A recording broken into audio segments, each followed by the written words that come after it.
va? Qué despiole, ¿no? Qué cosa, ¿no? Todo, ¿no? Sí, sí, sí. Bueno, hay No importa cuando uno diga que despiole acá, ¿no? siempre, todos los días. Sí. Claro, claro. Vos sabés que son días en los que se vuelve a discutir, bueno, cómo fue la primera reunión y por qué Cristina lo eligió Alberto. Y dicen, bueno, lo que pasa es que el gran tema era el Lofer y Alberto es un gran abogado. Y entonces, a partir de eso y de sus relaciones y su capacidad, se iba a poder salir de ese lugar. Pero bueno, no se pensó que iba a llegar la pandemia y que iba a llegar la guerra y que se iba a complicar tanto y ahora es otro juego, ¿no? Ayer bueno, Patria les pareció insuficiente por ahí lo que dijo Alberto, pero no neutro, o sea, creo que algún efecto surgió, ¿no? Porque me parece que Alberto hizo varias movidas, no solo haber salido acá, sino la carta que escribió Cafiero, declaraciones de otros funcionarios, diciendo que tienen que mantener la unidad. Y a mí me parece que en todo caso lo que está ahora sobre la mesa fundamentalmente es el cómo. Viste que hay muchos rumores que iba a salir una carta de Cristina. Cristina va a hablar en estos días, ¿sí? Sobre el tema del fondo y sobre el tema de los precios y las repercusiones de la guerra. Y un tema que es muy cercano a ella además porque dio la batalla de la 125. Así que va a hablar. Y ahí me parece que van a quedar más claro. Nadie piensa que va a romper todo eso que están diciendo, que va a decir no, yo me voy o que va a renunciar. Eso no. A mí me parece que vamos hacia una diferenciación más clara en el seno del Frente de Todos, que después habrá que ver si se puede sostener, ¿no? El nivel de tensiones que puede generar eso. Y ver si yo creo que hay suficientes jugadores. Ayer hubo una reunión de intendentes también, en donde se pidió la unidad y también se pidió que sea escuchada la voz de Cristina. Con lo cual hay algo que a mí me gusta, que hay muchas fuerzas concurrentes que quieren lo mismo, ¿no? Y a mí, por lo que uno escucha, hay debate de ambos lados, ¿no? Porque vieron que Horacio Berbisky escribió algo sobre que Cristina lo daba por perdido, las elecciones de 2023.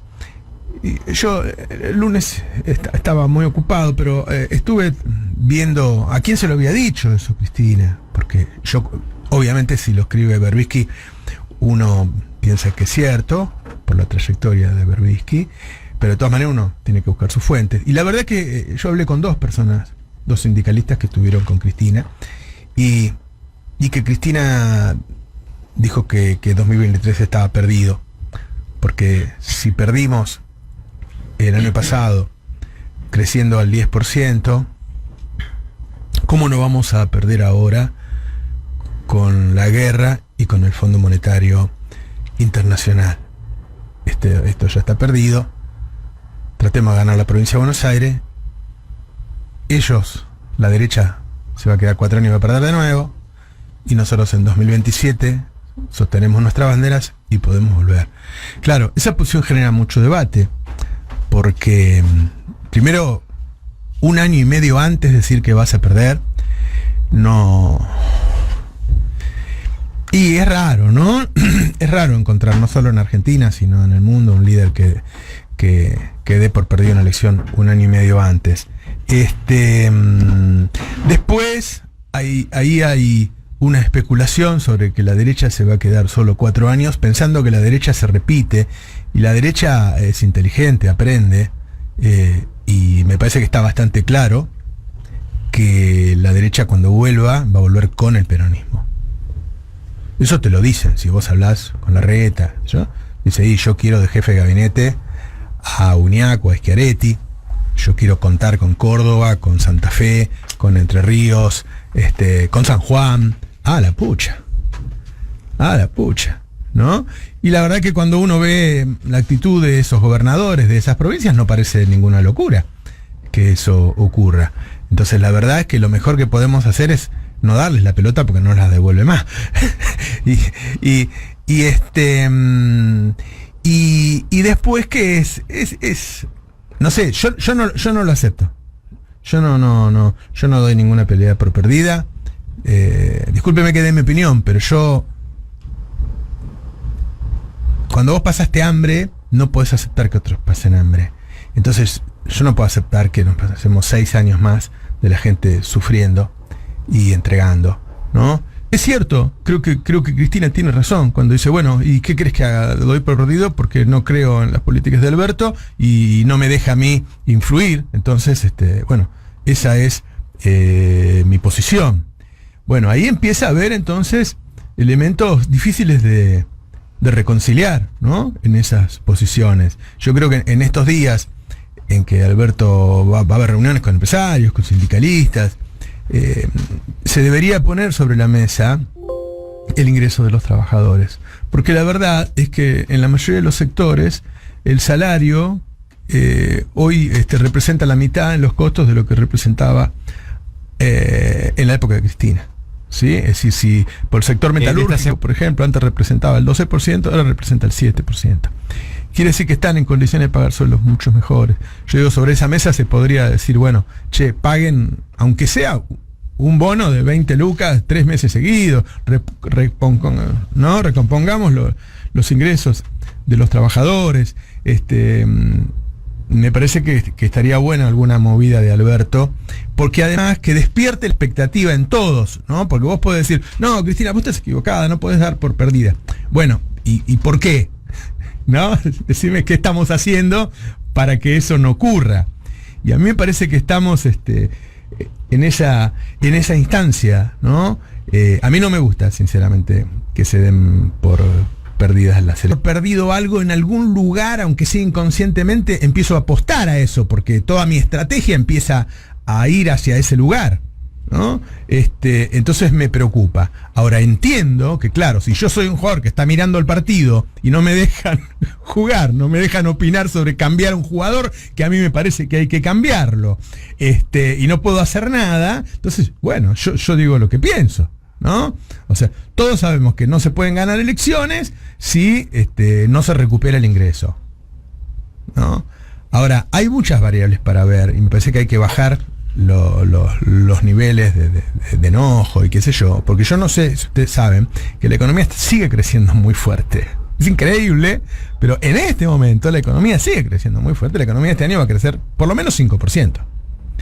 Entonces, si vos lográs que además de eso los salarios le ganen, aunque sea por un poco, que la gente diga, todos los años estoy un poquito mejor, clavas 3 años de crecimiento seguido, no tenés por qué pensar que la guerra va a durar para siempre, digo, porque si todas las decisiones las tomás con una visión muy pesimista, bueno, estamos complicados. Por eso digo que hay muchas cosas en juego. Cristina va a hablar, va a decir lo que piensa en estos días. Me parece bárbaro que se haya tomado unos días para hacerlo, porque la voz de ella es muy potente y porque ustedes habrán notado el desasosiego que hay en las bases, ¿no? Y las divisiones que se van generando. A mí me parece, ya lo tenemos a Ricardo Foster con nosotros, que está bueno que haya estos canales, se dice de intelectuales, qué sé yo, son de gente al fin y al cabo que está pensando y está tratando de aportar, porque en ese debate se canalizan las distintas posiciones que existen entre los argentinos, o por lo menos entre los que votaron al Frente de Todos, y la comunicación es aliviadora, ¿no? Empezamos a decir, mira, está diciendo lo que yo pienso y el otro está diciendo lo que pienso yo. Y eso me parece que le puede quitar un poco de tensión a todo esto, mientras los jugadores todavía mantengan las mismas intenciones. Porque viste que si todos empezamos a pensar que se pierde, entonces todos van a empezar a actuar en consecuencia. Y eso sería, ¿no?, fatal, qué sé yo. Si todos piensan que van a perder, luego perderemos. Perdón, lo voy invitando a... Sí, mientras se va acercando acá Ricardo, me entra una duda cuando te escucho comentar estas hipótesis, Roberto. Sacando las especulaciones que se han hecho en su momento sobre la campaña de 2015 y demás, el hecho es que se perdió y que después de 3 años de Macri, Cristina tuvo que recurrir al Frente de Todos y Alberto Fernández para volver. ¿Qué nos hace pensar que si se vuelve a perder en 2023, en 2027 eso va a ser distinto? Que no se va a volver a necesitar a la unidad del peronismo para derrotar a la derecha. ¿Por qué en el 27 no y ahora sí? No, yo creo que al contrario, que ellos generarían un espacio mucho más grande y se quedarían con parte del peronismo. Por eso digo, más allá de que ya sabemos los costos que tiene para la sociedad 4 años de gobierno del macrismo y más allá de esto que vos decís, que es muy difícil además establecer un vínculo con la sociedad desde la premisa del perdamos o del vamos a perder. Pero insisto, no entiendo por qué esperar 4 años solucionaría el gran problema que hay ahora y la gran discusión que hay ahora al interior del peronismo. En estos días se difundieron 2 documentos con distintas posiciones, creo que sobre un tema central en toda la región. Esto se debate, yo he escuchado debates de García Linera en Bolivia, he escuchado lo que piensa Celso Amorín en Brasil. Esto que vamos a charlar ahora, se está charlando en la región, que es qué deben hacer las fuerzas populares estando en el oficialismo, en este caso, en otros casos estando en la oposición, como en Brasil, para navegar en aguas del Lofer, ¿no? Y surgieron 2 documentos en estos días con personas de un lado o del otro que han luchado juntas, ¿no? No con personas ajenas, antagónicas y qué sé yo. Y en esta mesa estamos esperando a Edgardo Moca, pero la verdad que de todas maneras hay 2 personas que firmaron 2 documentos distintos, porque Roberto Caballero firmó uno y ya está Ricardo Fortes. Hola Ricardo, ¿cómo estás? Muy bien, ¿cómo te va, Roberto? Ambos Robertos. Que firmó el otro. Sí. Sí, así que bueno, empezamos entonces con la voz del invitado, que es un amigo además, argumentando un poco más esa postura. Mira, a ver, yo estaba escuchando lo que vos decías. Yo creo que hay una preocupación común que nos recorre absolutamente a todos, que es primero tratar de empezarle a solucionar los problemas centrales a nuestro pueblo. Inflación, acceso casi imposible a ciertos alimentos, salarios que no terminan de recuperarse. Eso está como el punto de partida de cualquier mirada sensible de quienes somos parte de un proyecto que se cree heredero de tradiciones democráticas, populares e igualitaristas. A partir de allí hay debates de todo tipo respecto a fortalezas, debilidades, estrategias, correlación de fuerzas, todo lo que es parte de nuestro acervo también político, cultural. Y lo que también creo que todos compartimos, y ahí hay matices y hay divergencias, y de algún modo los 2 documentos o declaraciones las expresan, es qué decimos cuando decimos unidad, o qué significa la unidad, o cómo se puede construir un reforzamiento de algo que es evidente para todos, que es la posible fragmentación o ruptura del Frente de Todos, con lo que significa en términos, así yo lo creo, de catástrofe para un proyecto popular. Yo creo que la fractura de los actores principales del Frente de Todos, más la desilusión que atraviesa como una peste a las bases, nos lleva hacia una situación gravísima, porque no se trata solo de la derrota del 2023, posible si eso acontece, sino que se trata también de la desnudez con la que las fuerzas populares van a enfrentar un retorno durísimo de las derechas en la Argentina, recargadas, con ansias de revancha, de tratar de hacer ahora lo que no terminó de hacer el macrismo.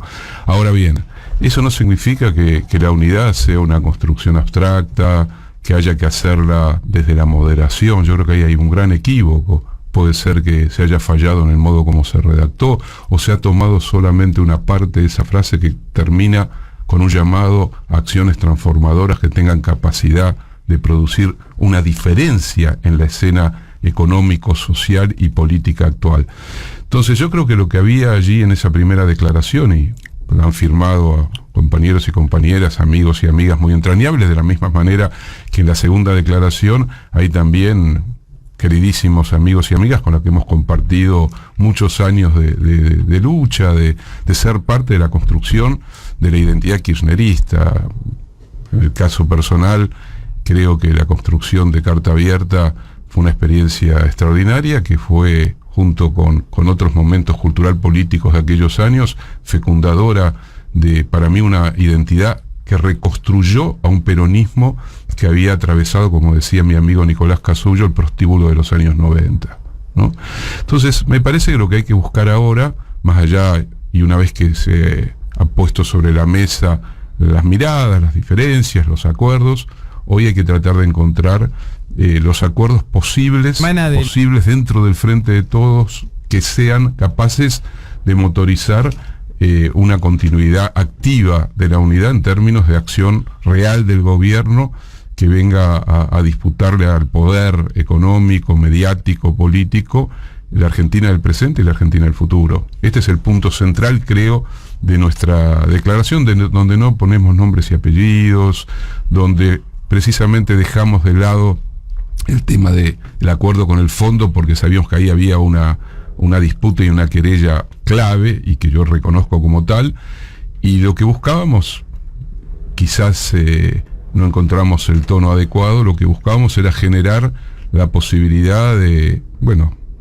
reconstruir ese ámbito de diálogo que fecundara la posibilidad de que la unidad siga siendo un valor político fundamental de cara a dar una disputa hacia el 2023. Yo estoy de acuerdo con lo que vos decías, Roberto, recién. Si damos por perdido el 2023, no queda nada.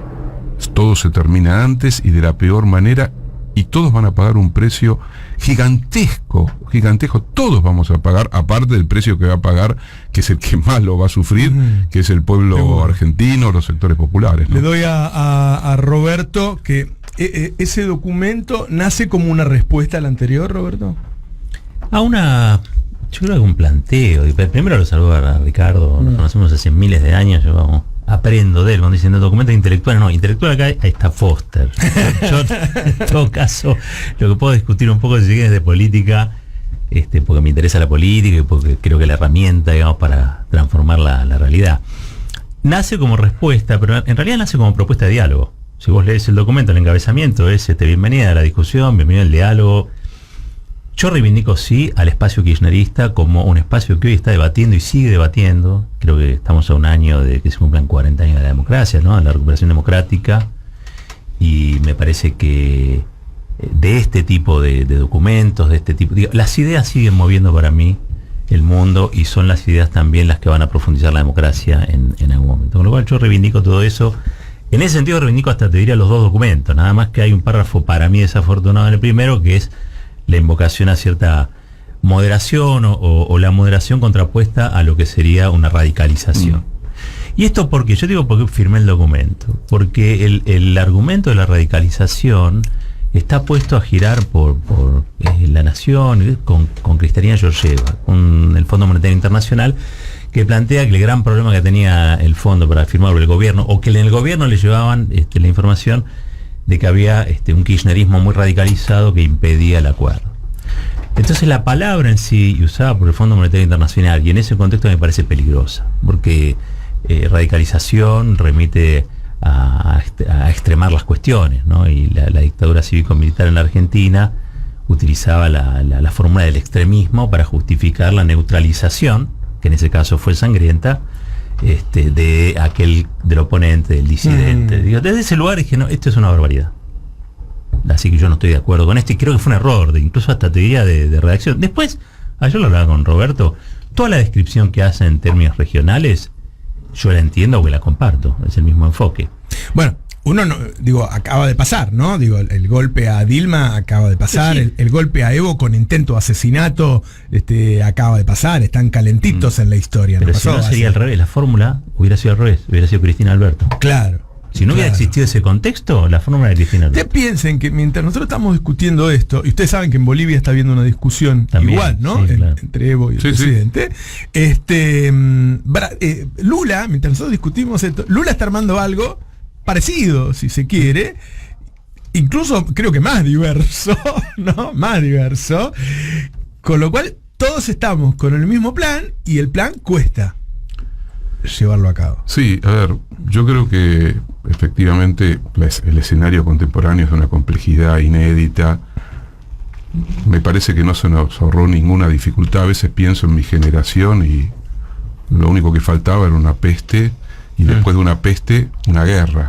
Al revés de la Primera Guerra Mundial. Primero vino la guerra, después vino la peste española. Bueno, primero la peste, después la guerra, que conmueve estructuras muy profundas de la vida social, de la vida individual, de la vida psíquica de las personas y de las sociedades, y que supone una situación absolutamente extraordinaria. Yo estoy convencido que a situaciones extraordinarias, respuestas extraordinarias, y que el gobierno debe iniciar un camino que implique respuestas extraordinarias al desafío de garantizar el alimento para la mayoría de los argentinos y argentinas. Y con respecto a lo que dice Roberto, yo comparto el espíritu con el que lo está planteando. Yo creo que la moderación es una palabra siempre compleja de ser pronunciada. No creo que haya una contraposición entre profundización, radicalización, transformación y moderación como si fueran antagónicas en el universo del lenguaje y de la estrategia política. Creo que un proyecto transformador, incluso revolucionario, puede atravesar momentos coyunturales donde elige una pragmática que parece ser más moderada. Ha pasado en casi todos los procesos políticos que hemos conocido, incluso para los más memoriosos y los que les gusta la teoría, la famosa discusión en la primera Unión Soviética sobre la nueva política económica, la NEP, que implicaba supuestamente un retroceso del comunismo de guerra. Digo esto porque a veces me da la impresión que somos muy ombliguistas, que creemos que todo empieza hoy, acá en el presente, y que el que es revolucionario a las 24 horas del día, llevando siempre las banderas del Che o subiendo o bajando de Sierra Maestra. Y a veces nos encontramos con que también el pragmatismo es parte de la historia de la política, que tanto con Cristina o Néstor Kirchner en su momento encontraron los puntos adecuados como para que un proyecto muy claro pudiese acelerar cuando tenía que acelerar y negociar en ciertas condiciones cuando tenía que negociar. Probablemente, y sí estoy de acuerdo ahí, la frase esa en general, por algo, y ustedes saben mucho más que yo de redacción de frases en términos de impacto. Dicho así era otra cosa, ¿eh? No, claro, pero pero agrego algo que no es menor. Si ustedes leen de vuelta esa parte de la declaración, está, por un error, no sé si fue error, pues yo no la edité, está separada la última parte de la frase que reivindica la transformación. Después de aparecer la contraposición entre moderación y radicalización, contraposición que, insisto, yo no comparto exactamente tal cual está formulada, aparece un énfasis en la transformación es clave para un proyecto de raíz popular. Entonces me parece que, insisto, está bien generar este tipo de discusión. Está mal cuando entre compañeros se utilizan términos como vos estás generando el fascismo, o tu mirada conservadora, moderada, lo que sea, es la que habilita el fascismo, o algo por el estilo, o como un documento que incluso recupera la declaración, que salió en la letra N, inicia diciendo y utilizando la palabra canallas para aquellos que firmamos el documento. Y yo miraba alrededor mío, la verdad, y sentía decirle canalla a aquellos, a Dora Barrancos, a Edgardo Moca, a Eduardo Aliberti, en ese momento a María Cibanes, que firmó los documentos. Es una cosa un poco extraña, pero quizás es un gesto que sería interesante pensarlo. Entonces yo creo que ahí es donde nosotros tenemos que bajar los decibeles. Yo ayer tuve la oportunidad. ¿El documento este? No, el documento, el documento se cita a quien en su texto de la letra N comienza hablando de la actitud canalla de quienes firmaron el documento. Bueno, una cita donde se hace mención a si uno es moderado porque cree que el fascismo viene, lo que termina generando son las condiciones para que el fascismo triunfe.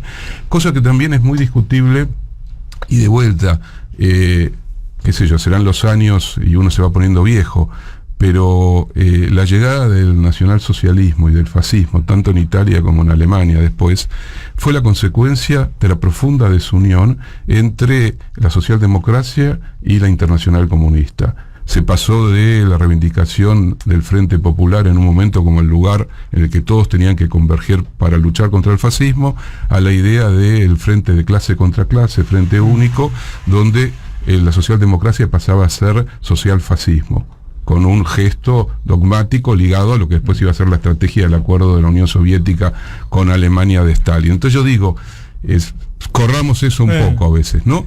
Pero no nos quedemos debatiendo ante las ofensas que no, por eso. Yo quería aclarar eso porque me parece... Yo quería ponerle algo al público, porque por ahí nosotros damos cosas por sobreentendidas, como que el público sabe exactamente a qué nos referimos y qué sé yo. La búsqueda que están teniendo los líderes de la región, es decir, a ver, vos tenés una derecha, ellos radicalizados, en alianza en general con Estados Unidos, las élites locales, los partidos políticos que representan no son parte de esas élites, y lo que han hecho los partidos populares es sacarle algunos generales, digamos, ¿no? Dividirlos, ¿sí? Fíjense, Lío Lula, ¿no? Los jugadores que estaba buscando estuvieron enfrente de él, absolutamente, lo atacaron, formaron parte de la persecución a él, y él encontró que algunos de esos, incluso generales de ese ejército que lo atacaba, él se los podía llevar con él, porque tenían divergencias con el otro, porque ahora tenían intereses distintos, ¿no? Entonces, en esa situación de minoría, en donde estaban perdiendo y estaban desesperados, y qué sé yo, dijo, bueno, yo le puedo sacar a al otro. Eso hizo Cristina, claramente. Y eso se está haciendo ahora a futuro, eso se está construyendo en Brasil, ¿sí? Ahora, claro, esos generales que te trajiste, y son distintos a vos, ¿no? Entonces ya de por sí eso genera tensiones. Si además a eso le aparece la pandemia, y a eso le aparece la guerra, entonces estamos discutiendo sobre temas tan graves que ahora... con esos generales que son distintos a nosotros, porque son distintos, Cristina y Alberto son distintos. Absolutamente. Son distintos. ¿Viste? Se llega a ese nivel de tensión y estamos discutiendo entonces qué hacemos con eso. Nosotros no somos Brasil, nosotros estamos cruzando el río en este momento, ¿no? Acaba de llegar Edgardo Moca. Hola Edgardo, ¿cómo te va? A todos, sí. Gusto verlos a todos. Bueno, eso, estamos un poco charlando de ambos documentos, pero fundamentalmente diciendo, bueno, ¿qué se puede hacer con este lawfare? Ya ahora en cosas concretas, ¿no? Esto no es teoría. Sí. Acá están los dos, ¿no? Está el presidente y está la que para mí es la líder del movimiento, ¿sí? Discutiendo sobre cómo se sigue y discutiendo tanto que hay días que se coquetea con la ruptura. Creo que la ruptura en las bases está bastante extendida, no hay que olvidarse eso. No sé si la deciden los líderes, la ruptura, ¿no? Y estas mesas que yo estoy intentando armar son para volver a sentarnos los generales y ver si no tenemos más puntos de encuentro que de división, y ver que el ejército del otro lado está trabajando en quitarnos generales a nosotros. Está hablando con gobernadores, está armando su plan viste que dicen que es llegar a ser el 70% de la sociedad, para sacarnos todos los derechos que conquistamos desde Perón hasta ahora, para llevarse todo. Ellos vienen por todo. Yo creo que ahí hay una unidad que se construyó para desbancar al macrismo de gobierno centralmente, que tenía en el kirchnerismo la representación de aquellos que querían distribuir, y otros sectores que simplemente lo que querían era sacarse a Macri de encima. Esa unidad fue muy trabajosa, pero finalmente se dio y logró un objetivo fundamental, que fue sacarse a Macri de encima, cosa que creo la sociedad agradece. Esto hubiera sido una tragedia mucho peor, y si vuelven sería el acabose, digamos, ¿no? Pero en un punto yo creo que eso hay que destacarlo. Ahora, lo que se representa en política son cuestiones materiales concretas. El Frente de Todos es una alianza de sectores populares, de pequeñas y medianas empresas, de sectores empresarios nacionales, de grupos que no querían ir presos porque Macri los iba a meter preso aunque fueran Roca o fueran Arnaquian, digamos. Eso es el Frente de Todos. Por eso Massa representa cosas, Alberto representa cosas, Cristina representa cosas. La pregunta es al interior de esta unidad, ¿qué cosa representa Cristina, qué cosa representa Alberto y qué cosa representa Massa? ¿Y por qué hoy eso se resquebraja? Entonces hoy vos tenés un problema, porque los empresarios nacionales dicen, che, hay que acordar con el fondo. acordemos con el fondo porque es la única salida, porque y yo creo que es razonable lo que plantean. Ahora, ojo, porque hay alguien que está velando a su vez por sus representados que dice, pero este impacto puede impactar, o de hecho ya está impactando de manera negativa, en el salario. No, pero el salario va a aumentar, le dicen nosotros. Sí, pero no en 5 años, porque la gente necesita que aumente ahora. Che, pero no, pero estamos bien, estamos bien, pero los alimentos siguen creciendo. Esa es la discusión de fondo para mí entre los sectores que construyeron esa unidad y que son en definitiva lo que van a construir una nueva unidad si esa unidad se da. Porque también puede ser que la historia diga, no, hasta acá fueron juntos. Digo, por algo crece la izquierda en la Argentina. Digo, lo hablamos la otra vez. Bueno, Cristina empieza a quitarle valor a la unidad y decir que la unidad no sirve. Le quiero dar a Edgardo Cristina, lo que yo creo, discúlpame que te interrumpa en esto, pero lo que yo creo es que no se puede defender la unidad por la unidad misma. ¿Entendés? O sea, la unidad es en función de ciertas políticas y de cuando uno representa cosas. Yo no le puedo pedir a un Eikean que represente a los trabajadores camioneros. No, digo, va a haber una unidad coyuntural. Táctica. Es eso, Táctica. dice la unidad para qué. Exacto, es la unidad por algo y por un eso objetivo. surgió después de Yo no creo que Cristina diga que ella está apostando a la derrota en el... No, apostar es distinto. Yo creo que dice, si seguimos por acá perdemos. No, ella dice que ya perdimos. No sé, no hablé con ella. Edgardo. Yo la voy a traer a la conversación a Cristina. Cristina que armó. A la Cristina que visito con mucha frecuencia y recomiendo su visita, que es la Cristina del 18 de mayo del año 2019, ¿no? Porque a propósito de la unidad, ella decía, tenemos que armar una unidad muy amplia para ganar las elecciones y después tenemos que armar una coalición de gobierno más amplia que la unidad que va a ganar las elecciones. Entonces yo no creo que eso haya perdido vigencia. Yo creo que lo que estamos, algo llegué a escuchar acá, es un momento de muchas tensiones, porque son muchos los problemas que se han cruzado y como parte, y uno de esos problemas es la incoordinación y la existencia de dos humores, vamos a ponerlo así como decía Maquiavelo, dos humores distintos. Un humor en la tradición más fuerte, nacional, popular, revolucionaria, si se quiere, de la historia del peronismo, y la otra historia, el otro humor es un humor más vinculado a la empresa política en sí misma, a la tramitación de la democracia electoral tal como realmente existe. Entonces eso, hay dos maneras, o la guerra o la conversación. Hasta ahora la conversación no ha funcionado bien. Y según lo que yo entiendo, tiene que haber un esfuerzo mayor del presidente, que es el que finalmente, como él dice, toma las medidas, pero para sentirse fuerte en la toma de medidas y si no la tiene a Cristina acompañando, la experiencia la estamos haciendo muy concreta. Yo quiero decir algo sobre un punto que a mí me llamó mucho la atención en el documento de apoyo.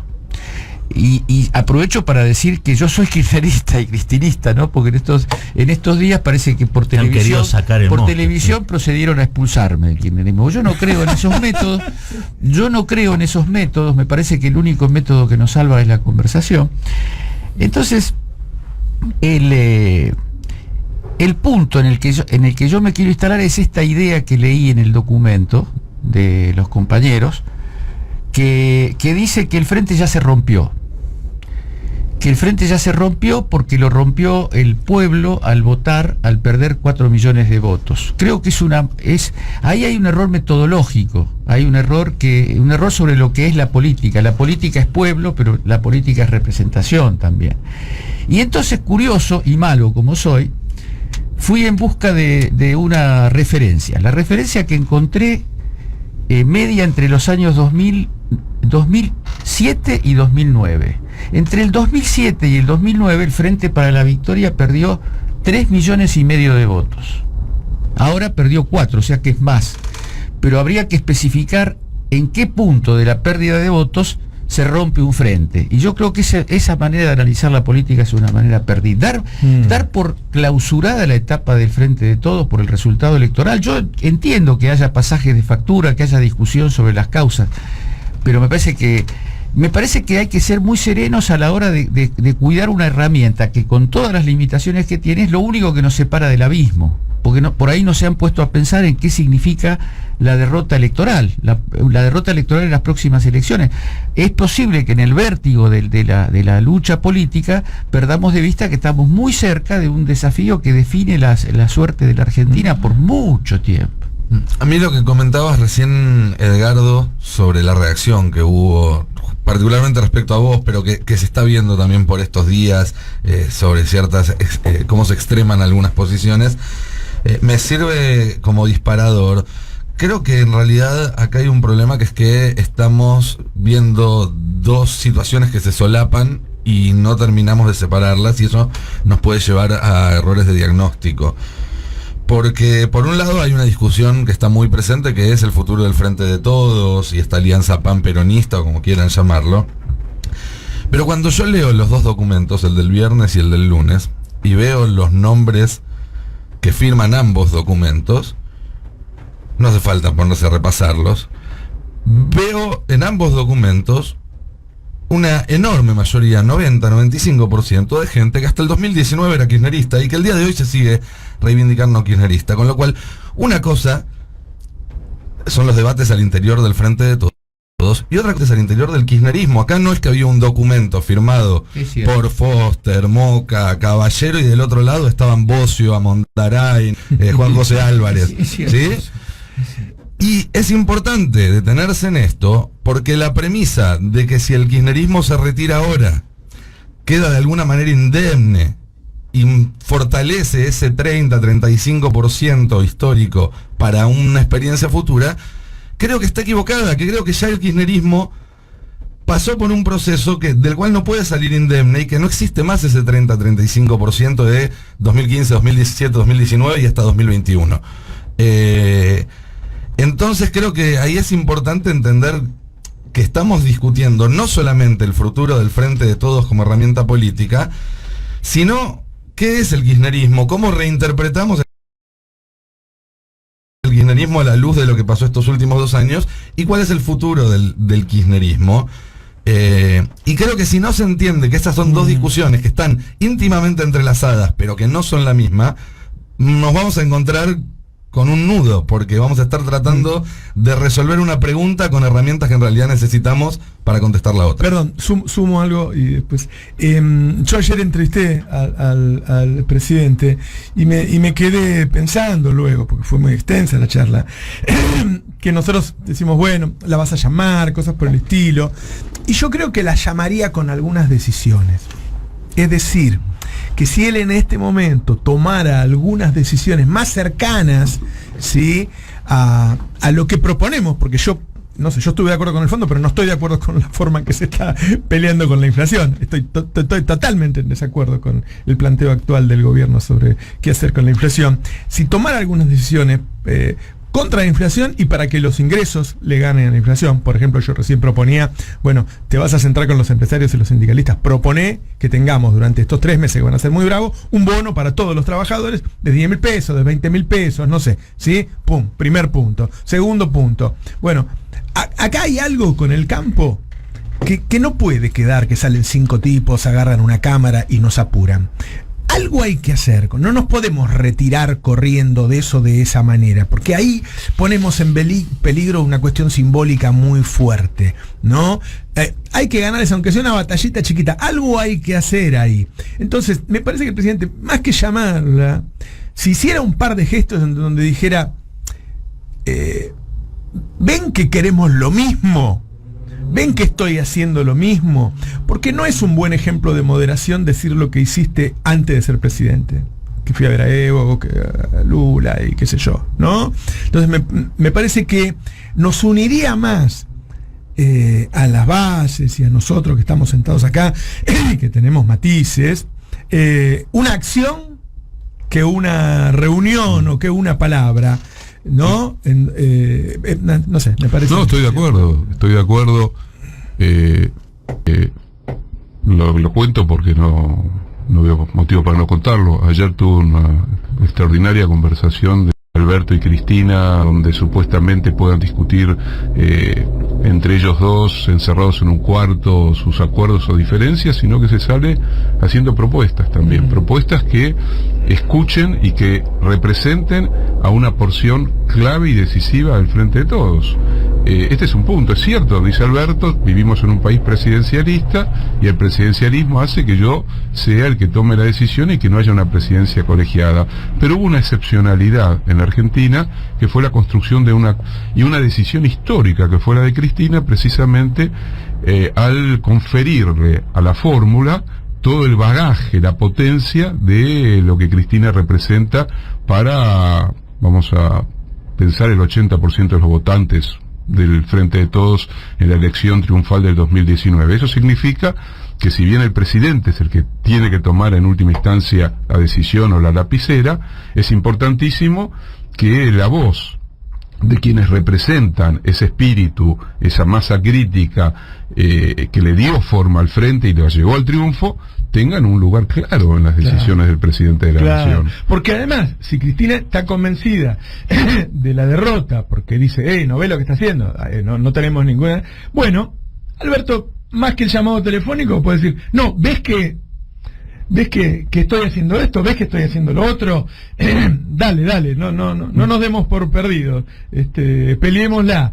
Ahora, más que las palabras ya no alcanzan. Estoy totalmente de acuerdo, porque hay una racionalidad en la discusión, a pesar de que a veces los métodos no son totalmente racionales, pero hay una racionalidad que es que hay una serie de agendas no transitadas por el gobierno que están en el espíritu, más allá de que estén en una hoja que le haya dicho en las elecciones. Esas suelen ser protocolos, digamos, de la campaña electoral, pero está claro cuál es la voluntad de la inmensa mayoría de los que votaron la fórmula. La elección de la UOM debería ser una señal para Alberto. Por supuesto. La ganó alguien que estaba a la izquierda de Caló, porque no importa tanto si es amigo de Máximo no, claro, el tema es la posición. Si no la claro. Y yo agregaría algo que dijo él que me parece sumamente importante. El kirchnerismo también tiene que enfrentar un tiempo y una época de desafíos totalmente novedosos. Su base social fundamental, por ejemplo, electoral, han sido los jóvenes. Y hoy los jóvenes están en una historia diferente que incluye no solo despolitización, pues eso sería muy banal de nuestra parte y muy injusto, incluye otras sensibilidades, incorporar otras demandas, otra manera de ver el mundo a partir de todo lo que viene sucediendo en los últimos años. Por lo tanto, también el kirchnerismo debiera recuperar debates internos. El kirchnerismo no ha sido un fenómeno de pura unificación. Creo que cuanto peor le fue cuando una palabra santa bajaba y el resto solamente hacía lo que esa palabra santa definía. El kirchnerismo ha sido una invención política, cultural, que por supuesto tuvo en la conducción y en las decisiones la capacidad de mostrar en acciones concretas hacia dónde se podía ir, cometiendo, como cualquier proyecto político, enormes aciertos y también errores. Entonces creo que este es un punto de desafío y de inflexión. Lo primero, y yo insisto con esto y me parece que ahí está el punto, hoy hay que actuar porque estamos frente a un escenario dramático y urgente. Actuar significa tomar decisiones que impacten sobre la vida real y que a su vez impacten sobre la conformación del Frente. Viene junto, claro. Es como una dialéctica. Exactamente. A ver, y ya que citamos a Máximo demostró el año pasado que se podía hacer algo que muchos creían que no se podía, que es sacar el aporte a las grandes fortunas. Que no fueron 2 pesos, fue medio punto de PBI. ¿Viste? ¿Y por qué? Por la pandemia. Pero la pandemia era algo que, aunque era invisible, la teníamos muy claro porque se nos estaba muriendo gente cerca. La guerra nos está costando instalar, ¿sí?, el precio y las consecuencias de la guerra. Yo la verdad, yo le pedí a Alberto que hiciera una cadena nacional y explicara todo. Lo que yo dije acá, como en Italia había una inflación del 0,2 y ahora está en el 16 en un año, ¿no? En Canadá era del 0,7 y ahora está en el 12 en cada país, entonces que acá está pasando lo mismo, y que explicarle a la población y trabajarlo. Pero en su momento Máximo dio lo mismo que con el etiquetado frontal, aunque no sea guita, hay que convencer a todos esos intereses que pongan en la etiqueta de su paquete de producto, esto te hace mal, ¿no? Y se logró. Quiere decir que hay a veces más espacio, y ahí sí me meto bien en el debate de los dos documentos, puede estar habiendo más espacio. El Lofer por ahí nos deja más espacio que el que Alberto cree que hay. Yo creo que el kirchnerismo se caracterizó durante muchos años por aprovechar esos espacios. Por incluso utilizar categorías e instrumentos de la derecha puestas en función de políticas populares. Néstor, por ejemplo, recuperó, y es verdad, la cuestión de los superávit gemelos, digamos, eso era siempre patrimonio de López Murphy, la televisión hablando, y sin embargo en ese caso un movimiento nacional, popular como el kirchnerismo lo pudo poner en discusión. Precisamente por eso el kirchnerismo no es dualdismo, que yo creo que hay un riesgo hoy de que se vuelva al dualdismo, ¿sabes? Y para eso hace falta que haya más kirchnerismo. En ese sentido yo creo que a la coalición hace falta un poco más de radicalización en el buen sentido. Eso es lo que yo defiendo, digamos. Al fin de cuentas, cuando vos planteas lo del aporte solidario, tiene que ver con eso. Che, ¿qué otro tipo de propuestas se puede avanzar dentro del sistema? No, porque vos podés hacer la de Miriam Bregman. Tachín, tachín, bombo, bombo, fuera del Fondo Monetario Internacional. O podés hacer Néstor, que el país y el Fondo Monetario Internacional se tiene que ir y te tiene que dejar obrar a vos en materia económica, ¿no? En eso siempre el kirchnerismo salió en diagonal de las cosas, no es fácilmente etiquetable. Por eso yo creo que le está faltando a este gobierno kirchnerismo, y es la subrepresentación política que yo veo, la subalternización de Cristina. ¿A quién no está escuchando el presidente cuando no escucha a Cristina? Esa es la pregunta. ¿A quién no escucha? Cuando el presidente ayer hablando con Roberto acá, yo te juro me morfé en la entrevista de que salía hasta que me fui a mi casa, iba con... Cuando dice, no, yo acá decide el presidente, esas demostraciones de poder casi artificiosas, ¿no? Porque sabemos que el poder no existe como tal. No es que a un tipo se le ocurre ser poder. Este poder que tiene Alberto Fernández lo construyó con Cristina. Si no atiende a Cristina, está resignando parte de su poder para hacer cualquier cosa, lo bueno, lo malo, lo más o menos. Entonces yo creo que hay que seguir planteando, insisto, porque es verdad que esto no se resuelve con acuerdos populares, pero sí que ayudaría mucho a entender cuánto resignó, si se quiere, Cristina, y cuánto resignó Alberto en el momento que se entendieron. Y ver si eso no se ha alterado por algo. Probablemente haya sido la guerra, probablemente haya sido la pandemia, y probablemente haya sido la derecha también, ¿no? Porque la derecha opera. Yo en la nota que publiqué hace un rato en el Destape tengo una hipótesis sobre eso. Retomo en realidad una vieja hipótesis. Estabas acá, ¿cómo publicaste ella? Y viste, está en multitasking. Aunque nunca se aclaró en público cuáles fueron los términos del acuerdo que hicieron Alberto y Cristina, uno podía entender, por lo menos viendo lo que fueron los primeros 2 años de gobierno, que había una especie de división de tareas, donde Alberto se encargaba del gobierno, es decir, de la gestión, de lo inmediato, y Cristina se encargaba de la política, de la estrategia, del largo plazo. Y creo que hubo 2 hechos que rompieron este acuerdo tácito. Uno fue la derrota en las PASO, que hizo que Cristina sintiera que con esta gestión se ponía en riesgo la estrategia, entonces hizo que ella quisiera tener más injerencia. La carta que sale después de las PASO, nada más y nada menos que sugiere un jefe de gabinete, digo, no es menor. Y la segunda es Alberto diciendo que quiere que todos los cargos en 2023 se resuelvan por las PASO, porque es Alberto adjudicándose decisiones en un tema que supuestamente estaba en el ámbito de Cristina. Insisto, esto es hipotético porque a mí nadie me contó que la división de roles fue esa, pero me cierra en el recorrido que hubo en estos 2 años. Entonces creo que hay que pensar en eso, en ver en cómo se resuelve.